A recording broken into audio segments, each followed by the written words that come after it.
Hi guys, இதேமாரி நம்ம எல்லார் வீட்லேயும் ஒரு ஏர் பம்பு சும்மா கிடக்கும். இதுமாரி மோட்ரு ஆன் ஆகும், ஆனால் ஆக்சிஜனே வராது. அதை எப்படி சரி பண்ணுறது தான் இந்த வீடியோவில் சொல்ல போகிறேன்.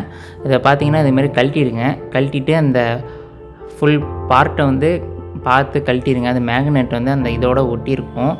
கழட்டிட்டு அதுக்கப்புறம் என்ன பண்ணுவீங்கன்னா, பேக் சைடு பார்த்தீங்கன்னா இந்தமாரி பிளாக் கலரில் இருக்கும். அதேமாரி பார்த்தீங்கன்னா இந்த லப்பரை கழட்டினீங்கன்னா, அந்த பிளாக் கலர் லப்பரை கழட்டினீங்கன்னா உள்ளே இருக்கும். அதில் வந்து பார்த்தீங்கன்னா கார்பன் போய் அடைச்சிருக்கும். அதை தான் இப்போ நம்ம க்ளீன் பண்ண போகிறோம். இப்போ வந்து பார்த்தீங்கன்னா அந்த பிளாக் கலரில் அந்த லப்பர் மேலே இருக்குது பாருங்கள், அதை இப்படி எடுத்திங்கன்னா நிம்பி விட்டிங்கன்னா வந்துடும். அதுக்குள்ளே வந்து பார்த்தீங்கன்னா ஒயிட் கலரில் ஒரு பார்ட் இருக்கும். இந்த இடத்துல ஒரு பார்ட் இருக்கும் லப்பர்லேயே. அதை காமிக்கிறேன் பாருங்கள். இந்த கையில் வச்சுருக்கேன் பார்த்தீங்களா, அதுதான். அதை வந்து பார்த்திங்கன்னா அந்த டார்க் சர்க்கிளாக இருக்குது பாருங்கள், அதுதான் கார்பன்.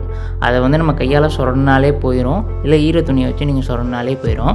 அதுக்கப்புறம் நீங்கள் திரும்ப அதை அசம்பிள் பண்ணிவிட்டு அதேமாரி ஃப்ரண்ட் சைடும் இருக்கும், அதையும் நீங்கள் கழட்டி க்ளீன் பண்ணி போட்டு திரும்ப நீங்கள் அசம்பிள் பண்ணிடுங்க.